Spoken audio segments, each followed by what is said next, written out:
When Shopify says you can sell anywhere, oh, they mean it. Woo, hold up. Just got a new sale. Whoa, Shopify doesn't mind if you're at sea level or on top of the world. Whether you're selling carabiners or crop tops, start selling with Shopify today and join the platform simplifying commerce for millions of businesses worldwide. This is Possibility, powered by Shopify. Sign up for a free trial at shopify.com/offer22. Shopify.com/offer22. When should we go into the office? How do you network when you're working remotely? On Work Lab, the podcast from Microsoft, we explore how work is changing. It's hosted by me, Elise Hu. And me, Tanya Mosley. We talk to leading experts on the future of work. Economists, technologists, researchers, CEOs, psychologists, neuroscientists, authors, behavioral scientists, and more. Follow Work Lab on Apple Podcasts, Spotify, or wherever you listen. The podcast where we talk to smart people, but not necessarily done by smart people. That is an awesome question. This one goes down probably on one of my top 5. Hey, I like nutrition. I like to eat food. This is the coolest thing ever. We're going to do this forever. I wish I paid more attention in that class. You know, I'm going to be honest, I don't understand that. As a man, I don't get it. Welcome to smartpeoplepodcast.com. Hello and welcome to Smart People Podcast, conversations that satisfy your curious mind. Chris Stemp here, thanks for tuning in. The year's almost over. We're about to be writing 2023. What year are you stuck on? You know how all of us have a year that we just think it is perpetually in our mind? Like for me, it's 2009. Aren't we in 2009 right now? I don't know. Anyways, as the year wraps up, it's always a good time to reflect. And as I reflect, this was a hard year. And one of the reasons was, for me and for many of us, I feel like the impact of the pandemic really came home to roost. Maybe that fight or flight kind of turned off, which allowed our bodies to recognize what had happened. The mystery illnesses that are flying around, obviously the COVID that's still going, all of this stuff. But the point is, I feel like it's been more stressful than ever. Now, why do I say all this? Well, because I wanted to tackle this idea of stress and particularly how it relates to the workforce so we can all reflect on the past year and then think about how can we bring our best selves next year. So this week on the show, we are talking with Jennifer Moss about her book called The Burnout Epidemic, The Rise of Chronic Stress and How We Can Fix It. Jennifer is an award-winning journalist, author, and public speaker. Her work has been featured pretty much everywhere you can think of, Forbes and Fortune, Harvard Business Review. She was named a Canadian Innovator of the Year, an International Female Entrepreneur of the Year, and recipient of the Public Service Award from the Office of President Obama. I highly encourage you to listen to the entire episode, even if you have to do it in different sittings. We spend the first 50-60% talking about this idea of burnout and what's driving it and corporate cultures and what companies can do. And then we spend the end talking about what you specifically can do. So with that, I will wish you a happy holidays and a happy new year, because the next time I'm in your ears, it will be 2023. Cheers to a great new year. Let's turn it over to Jennifer Moss as we talk about her book, The Burnout Epidemic, The Rise of Chronic Stress and How We Can Fix It. Enjoy.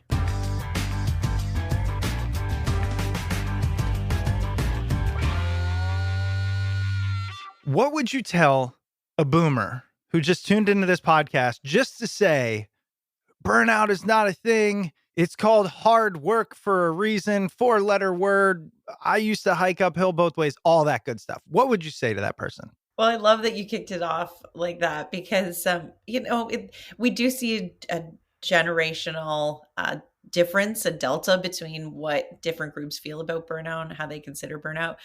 But I keep, reminding people that when it comes to this topic, that we can't just bucket, one group into you're just a lazy millennial that wants to have a more work-life balance. And we've heard that trope. When you really think about it, burnout, first to level set, defined by the World Health Organization as workplace and institutional stress left unmanaged. And it shows up in three major signs: high levels of depletion and exhaustion, feeling emotionally distanced or disengaged from our work, and then a sense of hopelessness and cynicism. And, that's dangerous. It can lead to catastrophic impacts. It can also lead to depression and anxiety.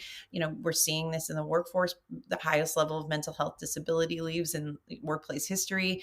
So it's a serious issue. And the reason why the WHO defined it in 2019 was because of a joint research study that they did with the International Labor Organization that found that overwork caused 750,000 deaths a year.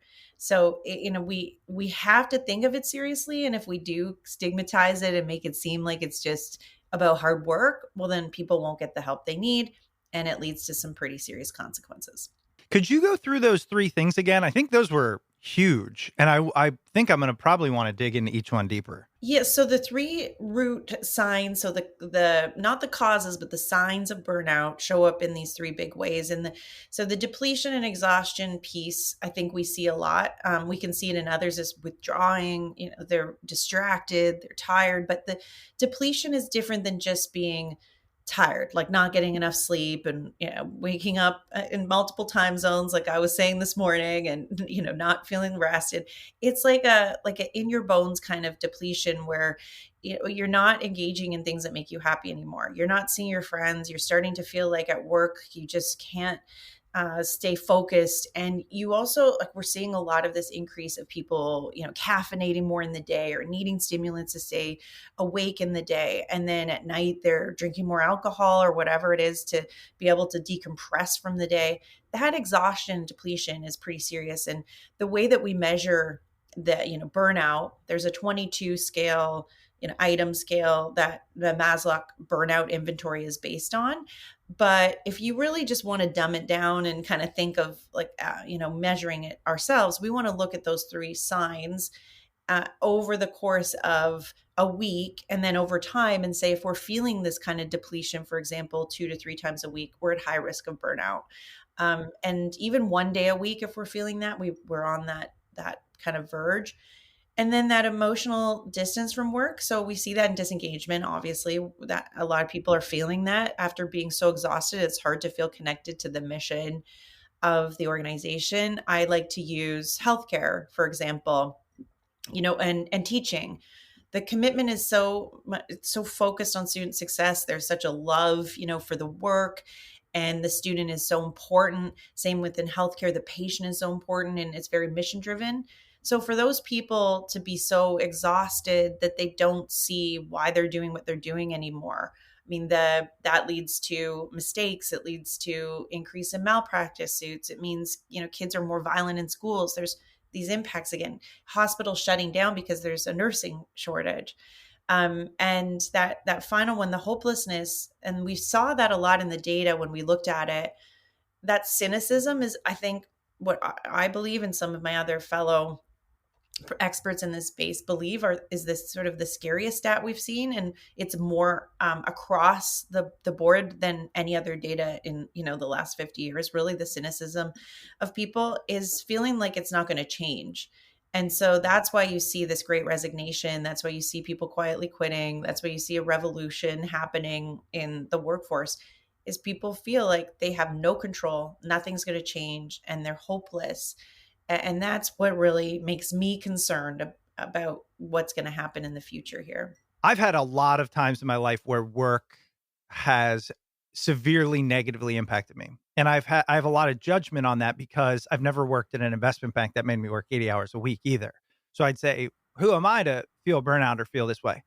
And I'm wondering, how much of a role does purpose and just our human want to do interesting and helpful things, how much of a role does that play into burnout these days in comparison to just workload? That's a really important point. So, earlier, and it was 2018, I think I wrote this article, or 2019. And I wrote around the sort of the idea of love what you do, never work a day in your life is, is a total myth. I would use an expletive, but this is a G-rated podcast. But the thing is that there's a difference between harmonious and obsessive passion. And there's really great research around this, which I found fascinating, is that the harmonious place is when we're modeling self-care still for ourselves and for others. We're understanding the balance, because in my startup, I went through a really tough experience with burnout because my passion had become obsessive. And you see that with a lot of entrepreneurs and people in leadership roles where we misdiagnose our passion and it becomes, we become workaholics. And so there's a difference between that. But when we, along with my partners, so Leiter and Maslock, both of them were involved in the research that we did in 2021. And then I also worked with Dr. David Whiteside, who's a PhD in organizational behavior. And he was really looking at that inspiration piece as a buffer or prophylaxis to burnout.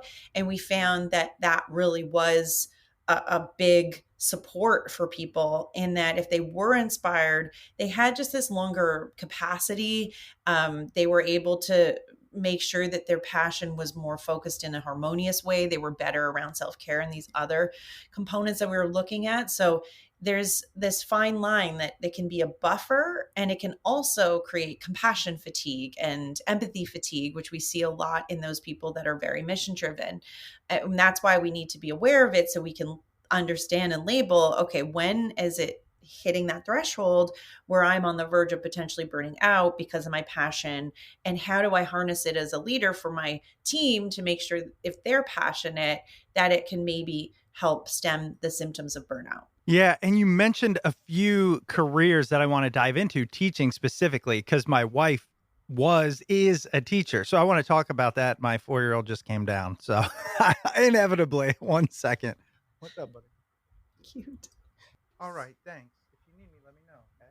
Sorry. I knew it was going to happen. No, it's really, I love it. I feel like you should keep this in because, because this is life, and this is life in this world of, us and being leaders and demonstrating that there's this vulnerability in that, which has collectively been one of the best things, I think, for both men and women, is this understanding that we are all in it. And we care as parents. I didn't even think about that. The impact it has. I like to do multiple things, right? So I have my day job, but then, and they're kind enough to know that I do this podcast and it benefits me as a professional. I think that's a sign of a really intelligent organization, right? To let people do some of their passions. Maybe it isn't working hours because they're going to make it up elsewhere. Mm-hmm. But then you have to couple it with a lot of the things at home that we're dealing with and make that work. At what point in life does it go from you're enjoying and growing and learning to your job is to give? That is this transition I felt over the pandemic of just, that's what I do from when I wake up to when I go to bed. I just give things, energy, time, money, attention, focus, intelligence, creativity. And that leads to depletion and burnout. I completely agree. One of the things that I think has come out of the pandemic has been a different social contract with work. And you're describing that right now, that if organizations think that they can jam the toothpaste back in the tube, they can't, because we have a different frame of reference. We faced our mortality. We have different identifications with work.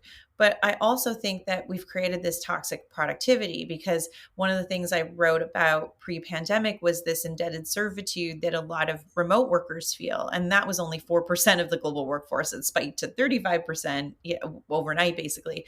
So at that time, a lot of people felt like the luxury of working from home meant indebted servitude and having to work all the time, and really appreciating that they have the flexibility and having to prove to everyone, I work harder because I get to work from home, for those people that are back in the office and really envious of my flexibility.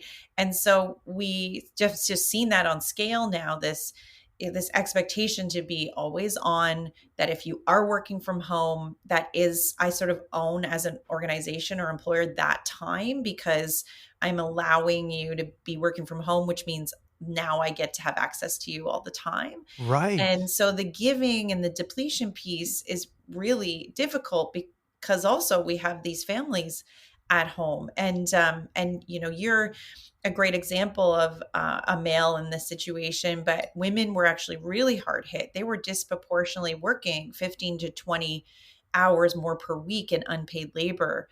And that's why we lost 3 million women. Now it's 1.8 million to loss from this impact, this societal impact. So we need to get that right. Like there, again, I like to say work-life harmony, not work-life balance, but we need to create some idea of like, when is enough? When is the right to disconnect? When is the right to stop giving? When do we replenish ourselves and create some productive rest so that we're better able to give the next day? If we don't get productive rest, and if we don't figure out when we can have a right to disconnect and have boundaries, because it's also work-life boundaries, then we're never going to have enough recovery time. And then we won't be able to give, as much the next day. And over time, then it becomes that no one really wins, and we're all depleted, and, and we're all tired. And that's, I think that exhaustion right now, the tiredness with people, is making it so we're not doing the things that give us joy and pleasure. And that's not good. We need to bring that back. Are you wasting money on subscriptions? 80% of people have subscriptions they forgot about. Maybe for you, it's an unused Amazon Prime account or a Hulu account that never gets streamed. There's this great app I use that helps me track all of my expenses. And because of it, I no longer waste money on subscriptions I don't even use. You might have heard of it. It's called RocketMoney, formerly known as Truebill. The app shows all your subscriptions in one place, and then cancels for you whatever you don't still want. RocketMoney can even find subscriptions you didn't even know you were paying for. You may even find out you've been double charged for a subscription. To cancel a subscription, all you have to do is press cancel, and RocketMoney takes care of the rest. Get rid of useless subscriptions with RocketMoney now. Go to rocketmoney.com/smart. Seriously, it could save you hundreds per year. That's rocketmoney.com/smart.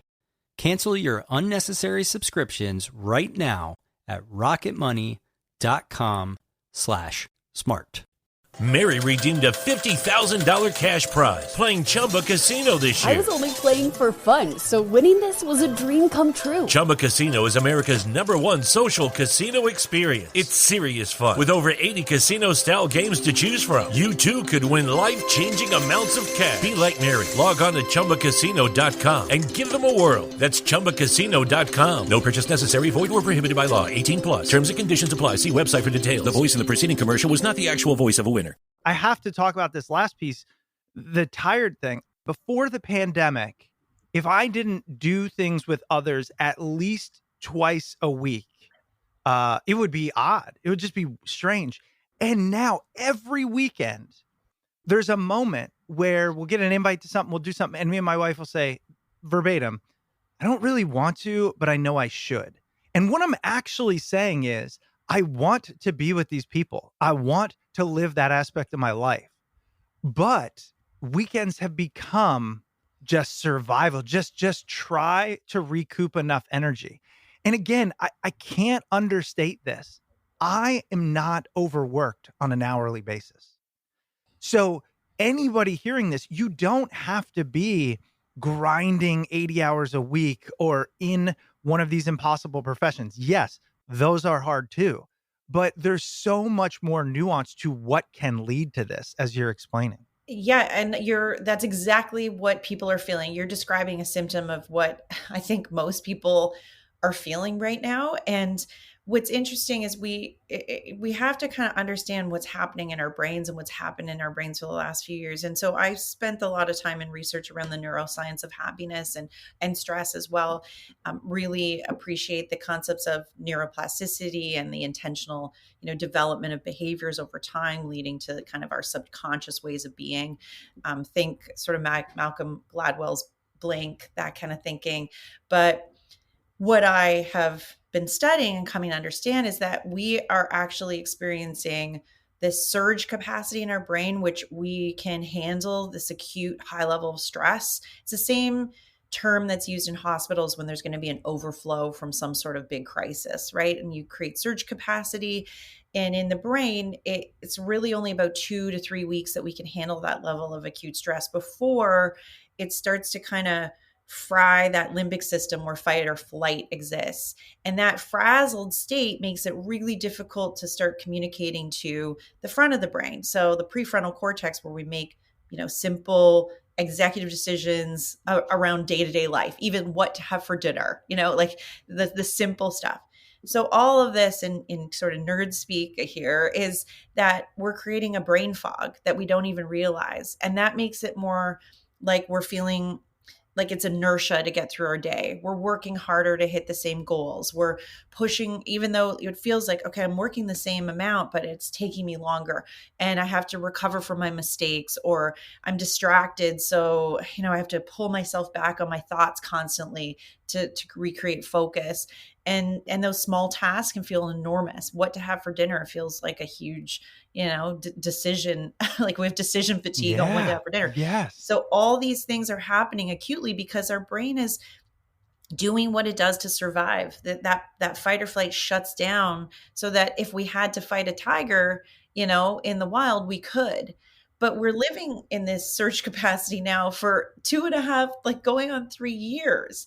So the things that were easy before are just going to be harder. And I think just labeling like that understanding that our brains are very fatigued, it makes it difficult for us to do things that are good for us. And it requires more motivation. There's more inertia that's going to create barriers. I think that helps you to understand why you're feeling like that and giving yourself compassion and grace, that self-compassion, to be okay with it. But then also doing what you do is recognizing that once you go out and spend time with those people, usually it does fill your bucket. And so it might be harder to motivate, but those things that we're doing do fill us up if we can kind of push through. I want to go back to something you said, the hopelessness and cynicism. And you said cynicism is something we're seeing more than we even anticipated. This idea that it's not going to change. I wish I could say I felt differently, but I truly believe that it will not change until the shift is so massive. It's earth changing. It's economic revolution. I just truly believe that capitalism and what we're seeing with corporate greed, corporate profits, consumerism, a lack of willingness to understand what matters is pushing this narrative that every company has to grow exponentially as fast as possible to create shareholder value. Most of these shareholders are with the 1% anyways, and the profit is not funneling down. So we're not living better lives. Oh, and in order to do that, we have to work harder and more efficiently. This do more with less is all I've known as a professional. Why can we say it's going to change? I just don't think it will. You're totally fair in that. And I go back and forth in what I'm seeing right now, this optimism and then this pessimism. It's always battling each other because in some areas I see real potential for growth. We have more, teletherapy options inside of our programming right now, which were never there before. We have, for the first time in the history of the global health movement, we have standards and policies that the WHO finally came out with. And even the US Surgeon General in the US has finally come up with standards around mental health safety at work. In 1804 was the first time that there was a physical health safety standard. It took until 2013 for Canada to be the first to actually come up with a mental health safety standard. So it was 2 centuries before that happened. And it's the first time ever now that we're talking about it in the US and globally. And it's interesting when you talk about productivity, we are 430% more productive than, that's really what's happening. And so if you actually equated that to how many hours per week the average person should work, it should really be 10 hours per week that we should work if we want to have, equivalent productivity. So you're talking about more with less, it's dramatic how much more is expected. And so all of this, there's, like I said, there's the dialectical theory of opposites. 2 things can be true at the same time. And I think there's a lot of organizations that keep saying growth at all costs, innovate or die, that they're not realizing that it's unsustainable, that they're really excited because they can say, well, we hired 6,000 new people this year, but they're not saying, well, we had to rehire 3,000 people that left. So, what is the actual desire is to have a sustainable workforce, is to make sure that they, you're keeping talent. We're losing people out of their entire fields and their sectors. They're moving from, say, healthcare into, running their own company and quilting businesses instead of being a physician. I mean, that's some pretty serious impacts on global health and our economy.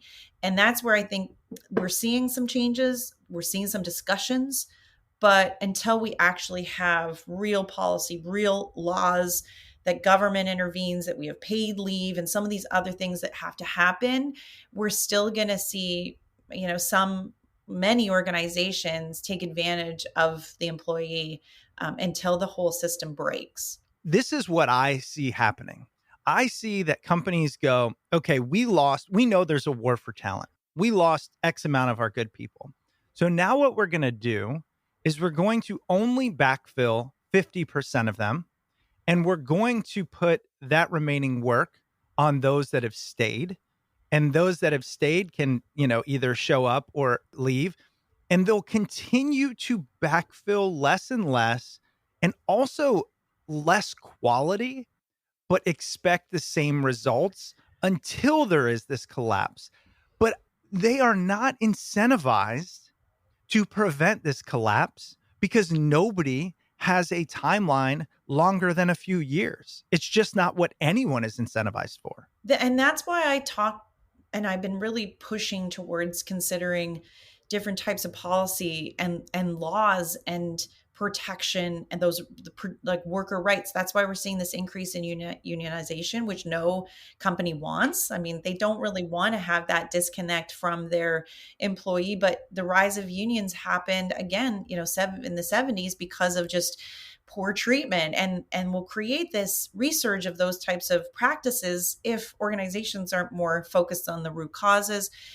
Examples of laws like right to disconnect policy in Canada, now they have that where an employee can sue their employer if they contact them after designated work hours.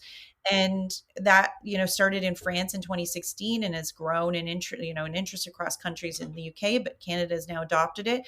This seems radical, but these types of policies make it so that, and laws make it so that we have to live within the guidelines, and standards and policies are good in that it creates a framework. But unless, companies are sort of focused on delivering them, because if not, it's unlawful, that's where it will change. And so I would love to say that if leaders and organizations just followed sort of grandma's rules, we would all be fine. Human-centered leadership, if they just wanted to behave that way, that would be one of the best shifts of all time. And some companies are doing a great job of that. But we maybe to, swing the pendulum where it needs to rightly sit, there needs to be other factors at play, which pushes organizations to say, that they can't treat people in this way, that there's a relationship with our workforce that's so important and so critical that if it falls apart, everyone's going to lose. There are plenty of people who want the counter argument of, look, like America is this economic powerhouse because of our entrepreneurial drive and our ability to grind and roll up our sleeves. My counter to that is always, but is your life better today?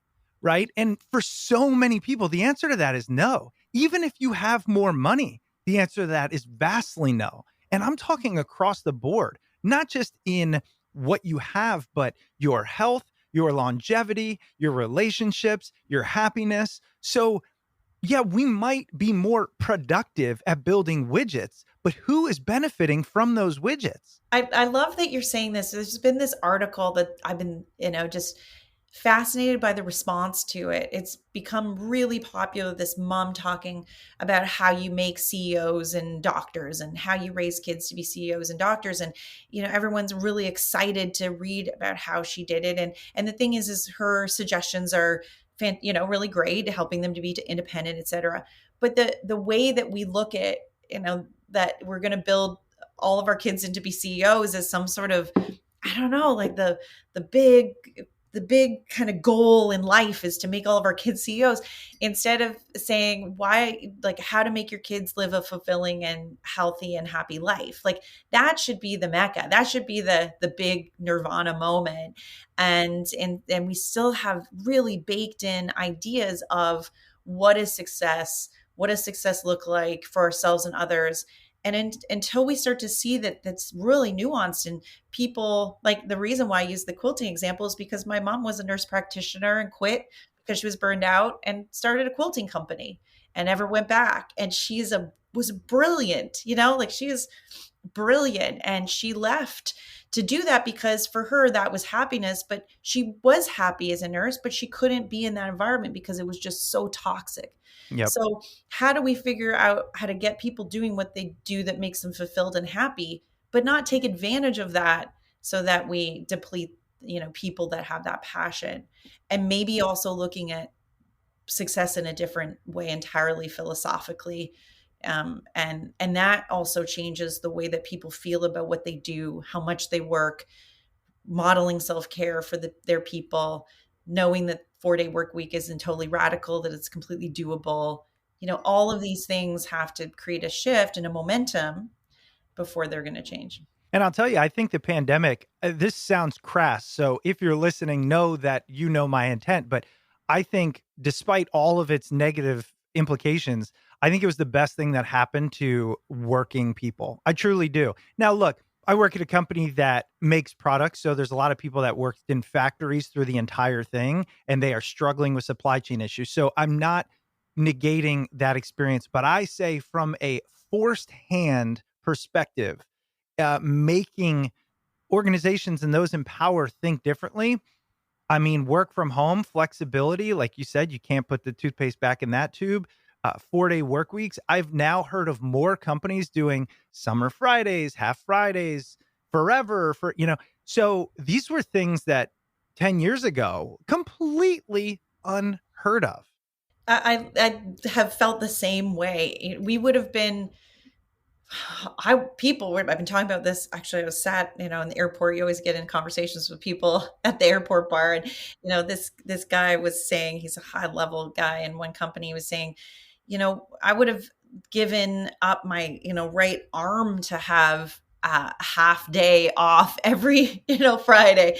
And he says, and now we're remote and hybrid. And so we swung the pendulum really far one direction. And I think a lot of people at work are missing things like the serendipity in the office and some of those other things that happen. So we have to sometimes really push things in one direction to get sort of in the middle, which I think we're still there. But I keep saying this isn't the future of work. I mean, we went so fast, so collectively, so all at once. This is the metaverse of work. We've went into a new timeline here, people, and because of sort of the rapidity and I guess the fact that it was global, it's so different. And so like this new timeline means we can be really transformational because we can look at that work. And I'm writing a new book right now called sort of loosely titled Why Work Isn't Working.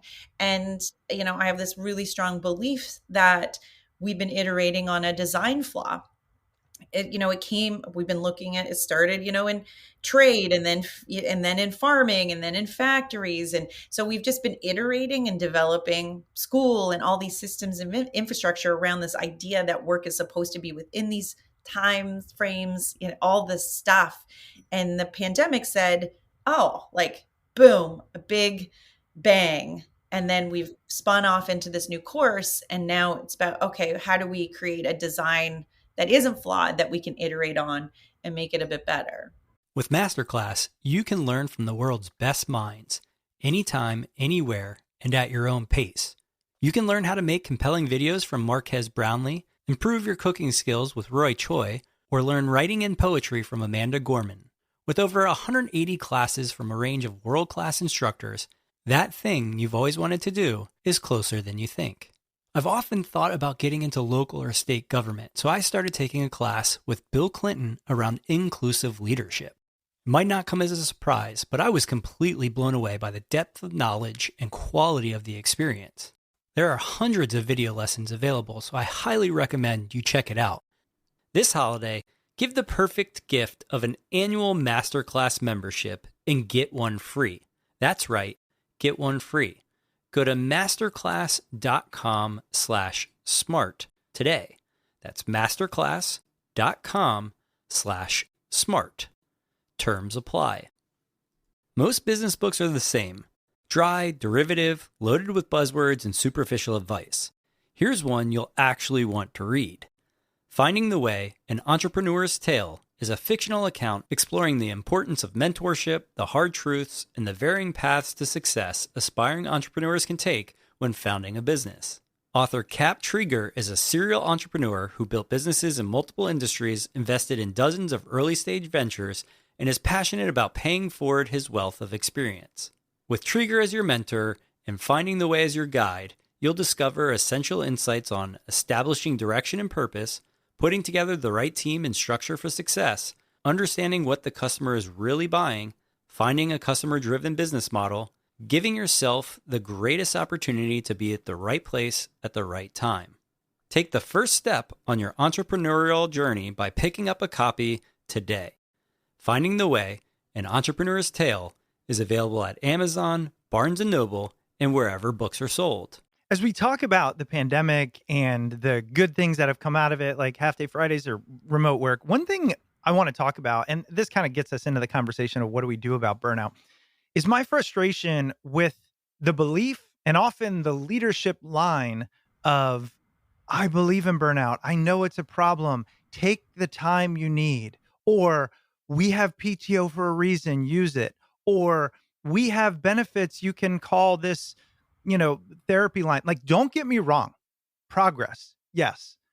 But I will tell you, as somebody who has felt burnout to my core, 4 hours off every other week or whatever, that is not even remotely close to going to solve it. And what it does is it puts the blame back on the person who says, man, I got that extra day off. Why don't I feel any better? I've been long arguing, and you probably, know how I feel about this, but that self-care isn't the cure for burnout. And for a long time, we've been putting the onus on the individual.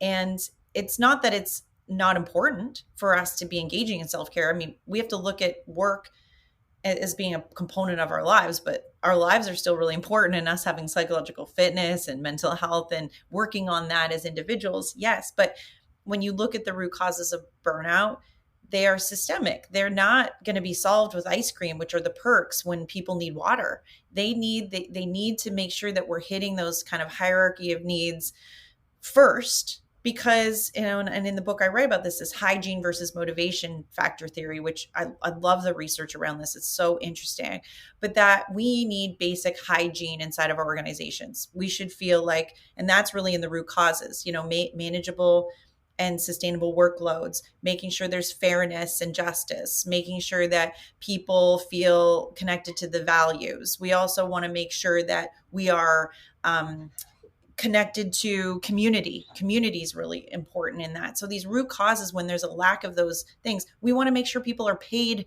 properly. That should be table stakes stuff. But in a lot of situations, we're not actually getting the hygiene met. So we're just pushing past that and looking to motivate.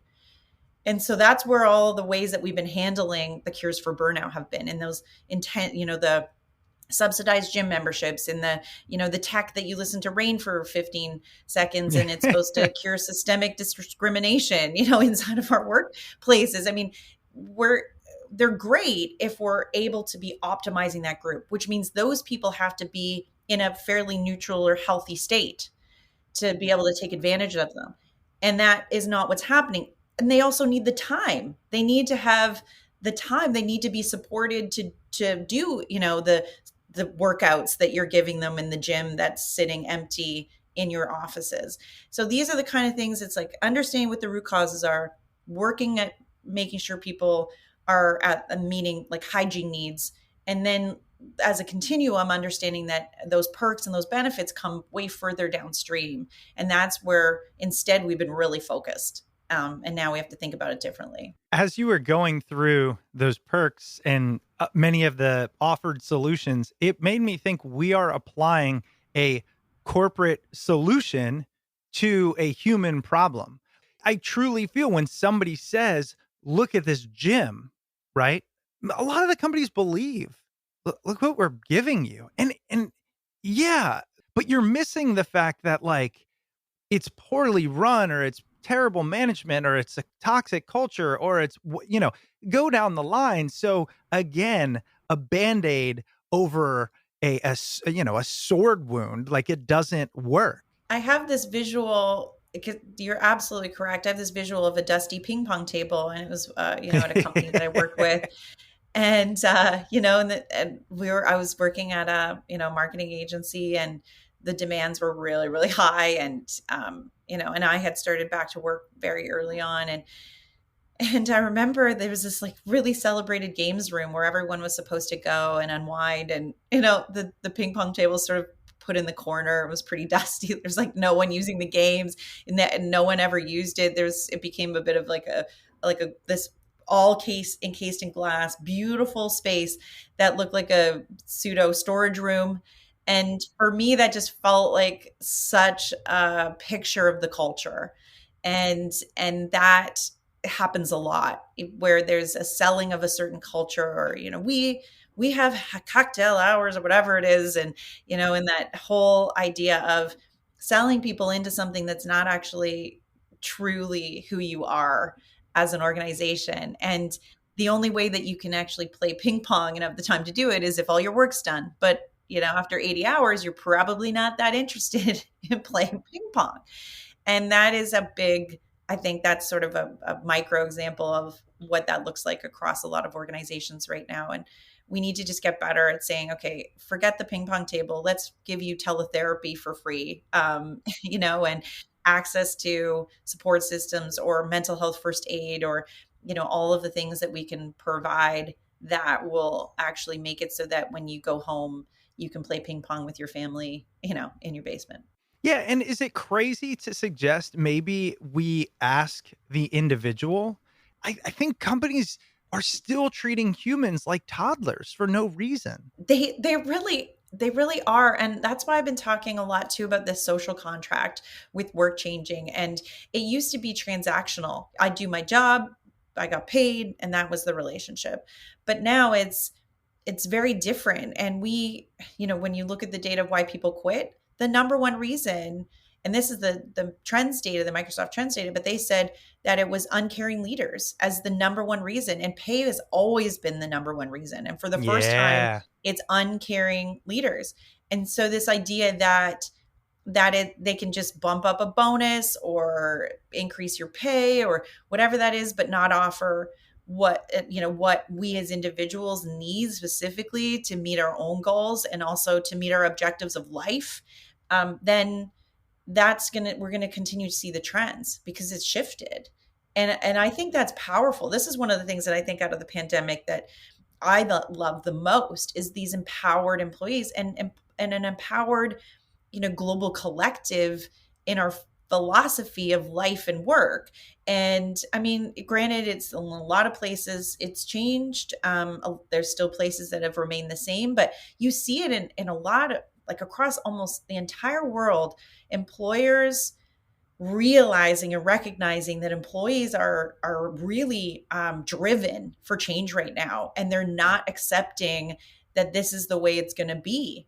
And what I find interesting is we're starting to see this like discussion around recession, and really we're not seeing that exactly. I mean, there's different arguments around it, but we're not seeing it. But there's some organizations making a big point to lay off workers to kind of create this mindset that we're in some sort of recession so that maybe they can get the control back. I mean, this sounds conspiracy theory. No, I mean, we could go down this path and like, we're both in organizations and consulting with them and seeing it in this world. I actually think that to a degree, that's what's happening. They lost the power.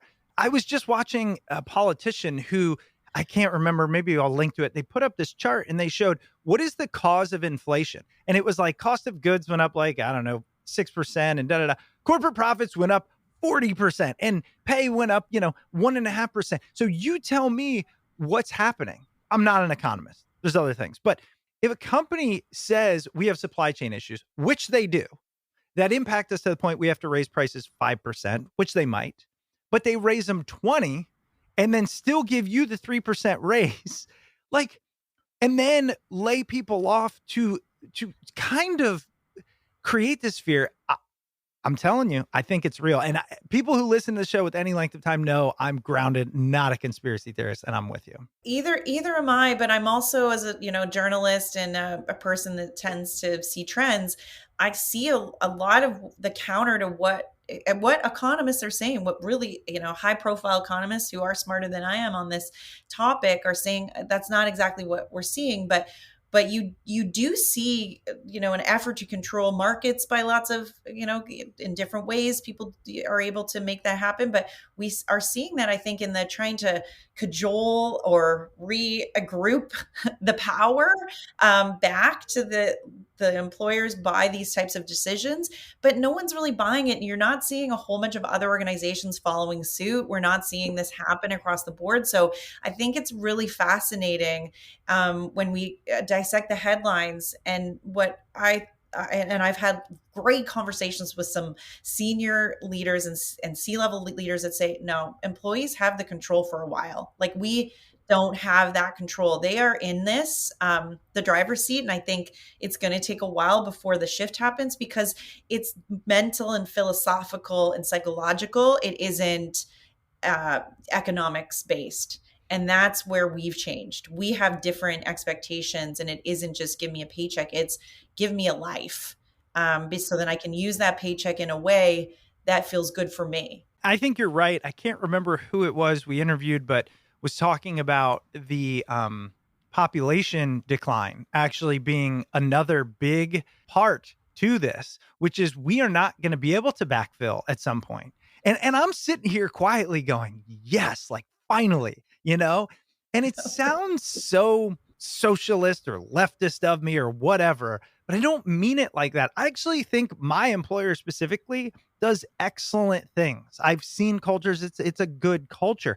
So it's not everybody. I'm not painting business as the bad guy, but I just think until the hand is forced, who's going to do it? Why would they do it? And what you're saying is really important because we seem to think that we have to give up one for the other. If employers have less control, then it's going to mean less productivity and we're going to not see growth. It's actually counter to that. Whenever you see a healthier, more well organization, people that have more sustainable workloads that are more inspired and connected to the mission, they're the ones that work harder and they do it more efficiently. That doesn't mean that they're lacking harmony in their life. And all of those sales, revenue, shareholder value, all of those metrics rise. So the idea that, if employees have choice over work-life balance, somehow we're going to not see these growth stats. We'll see them. It's just a longer term game, and it's realizing that it takes time to build that. But when you have that in place, those are the highest performing organizations across the world. So we see this as one side or the other, and it's actually not. It's more collaborative. It's more about working together so that everyone is seeing the gains and the wins and the benefits. And we have to stop being us and them about it. Instead, start thinking, okay, how do I incorporate some of this thinking around, well-being and health and happiness and performance all as one piece of the puzzle. Listen, Jennifer, what an amazing wide-ranging conversation. I'd love to spend a couple of minutes on the tactical. Of course, it's in your book and we'll link to that, but tell us a few of your favorite tips to somebody who's saying this conversation resonated. Some of it lies outside of my control, but much of it resonates within my control. What can I do? So the tactical piece is actually really important to me. I love the philosophy, and it's great. We're talking kind of broadly about the problem, but I'm a big proponent of recognizing this is not an overhaul. I have this kind of concept of it as a lifestyle change, not a diet. It's not like we just kind of create a value and we do a big overhaul and we're going to make everyone happy this year. We're going to focus on gratitude and then everything's going to be good. It has to be that we're looking at this as a kind of a long-term strategy. It's incremental shifts, similar to the idea of neuroplasticity. It's about intentional kind of everyday effort. And so some of the tactics that I include are things like having a nothing meeting. I mean, it sounds like something kind of stupid, or it sounds like it's kind of childish, but I talk about our increase in meetings, 252% increase in just Teams meetings alone in the last year. So it's ridiculous. The meeting fatigue is really hard.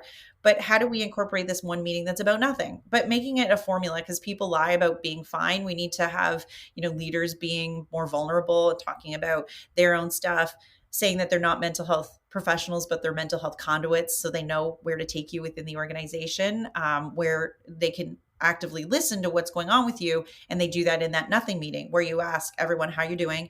And then the team goes around and shares, the high and the low this week and kind of talks about non-work related stuff, what's personal to them, what motivates them, what they light up. And we should be what Dr. Martha Bird, she's the chief anthropologist for ADP. She says we should all be professional eavesdroppers. So we're supposed to be kind of looking for the signs in people all the time and listening in the gray area. And then we pick up the things that light people up and the things that are stressing them out. And if you hear it really well and you're familiar with what is available, even in your community, you're hearing someone talk about a struggle as being a new immigrant in the country and starting this job and not feeling like they have resources. Like if we know what people are dealing with, we can then connect to them. That should be our jobs as professional eavesdroppers. And then that nothing meeting should end with what can we do as a team for each other to make next week easier? I mean, super simple. Again, it's not expensive, any of the tactics. It's just thinking, okay, how do I create more active listening? How do I become a human-centered leader? How do I develop cognitive empathy? That's really what we should be focusing on. Also reducing meeting fatigue is a big one. So we're just having useless meetings. We need to get better if we're hosting a meeting to do things like making sure that we're inviting only people that need to contribute, having asynchronous meetings where people can, be listening to them later on, maybe as they're going for a walk and they don't have to actually be sitting down at a chair, creating an opportunity and a culture where people can decline, giving people their ability to say, I can't be there. Hosts should make sure that if someone has 15 minutes to contribute, they're not there for the full hour. So they come in very specifically, stick to an agenda that's really concrete. You come in, Joe, from 12:30 to 12:45. Jane comes in at 12:45 to 1. Making sure that it isn't wasting people's time. That's time theft, considering kind of that etiquette around that stuff. And then, one of the other tactics I've been saying is really analyze what people's workloads are. As leaders, we should be better at knowing exactly what people are working on. And we've actually haven't done a good job of that lately. We're just we're so under-resourced. We're probably taking on a whole load of stuff too. And so once a quarter, really, we should do this analysis where everyone in our team spends 2 weeks documenting what they're supposed to be working on that day, how often that they get, kicked off from urgent needs that, come at them. How in many situations we have, especially in 2020, we got thrown into learning new technology or just having to kind of, but through baptism by fire, learn our jobs.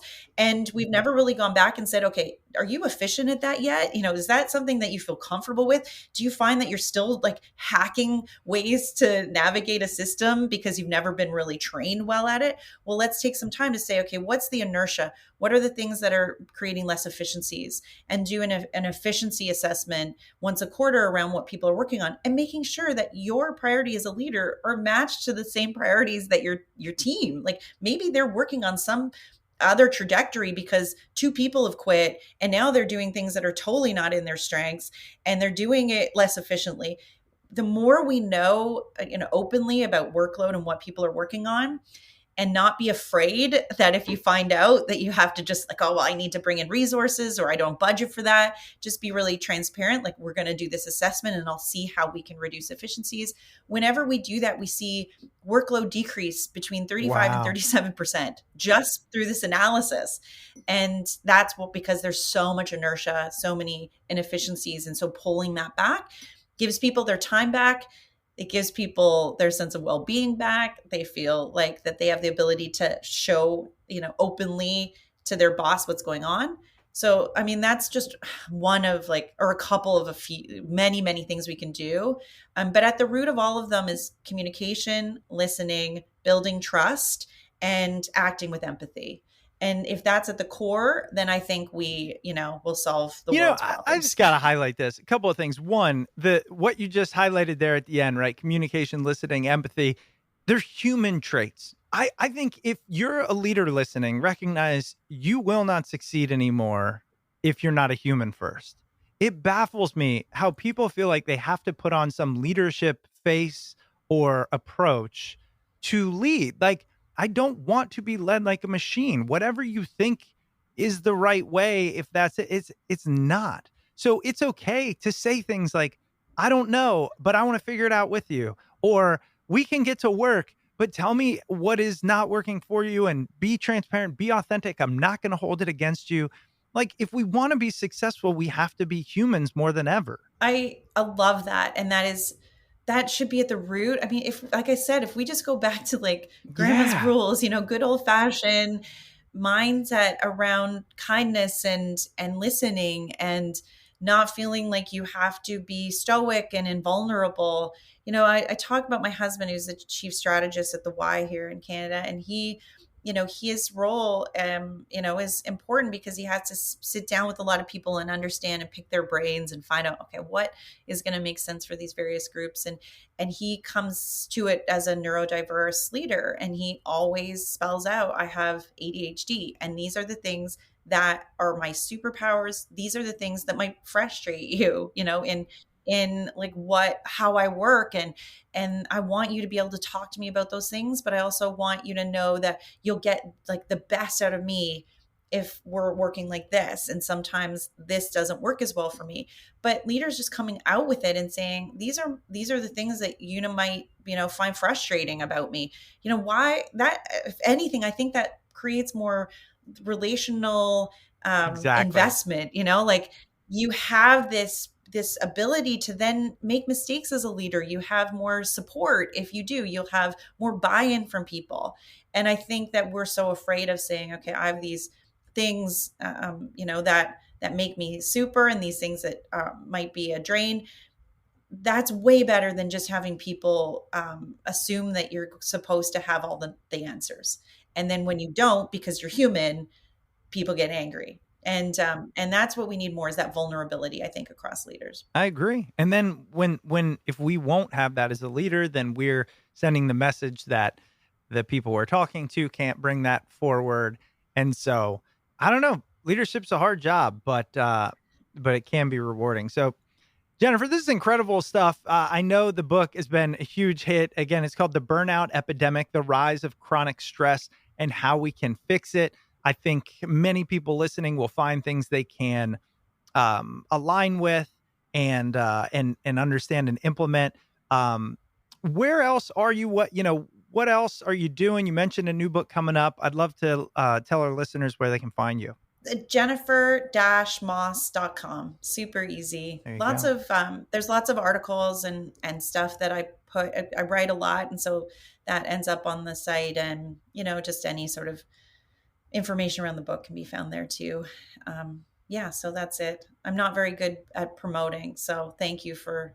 Hey, I think the work promotes itself. I think it promotes itself. I appreciate it. I'm terrible at that part. I just want to be in the work. So thanks for sharing the book. It is a piece of pride for me, because it was so hard to write in the pandemic. But I feel because I was in it and not writing it from just a researcher standpoint, I was in the feeling. I think it adds a lot of richness, because it's like, okay, this is what all of us are feeling collectively. And so it is a labor of love. And it comes through. Thank you, Jennifer. That's great. Thank you, Chris. Thank you. This week's guest was Jennifer Moss. As always, it was hosted by Chris Stemp and edited by yours truly, John Rojas. Jennifer's book, The Burnout Epidemic, The Rise of Chronic Stress and How We Can Fix It, is available wherever books are sold. If you'd ever like to reach out to the podcast, you can email us at smartpeoplepodcast@gmail.com or message us on Twitter @smartpeoplepod. And of course, if you want to stay up to date with all things Smart People Podcast, head over to the website, smartpeoplepodcast.com, and sign up for the newsletter. As we approach the end of 2022, I wanted to thank you for listening to the podcast. Thank you so much for supporting us. I hope you have a great holiday season. You get to spend some time with family and friends. And here's to wishing you the best 2023. We'll be back after the new year, so make sure you stay tuned because we've got some great interviews coming up, and we'll see you all next episode.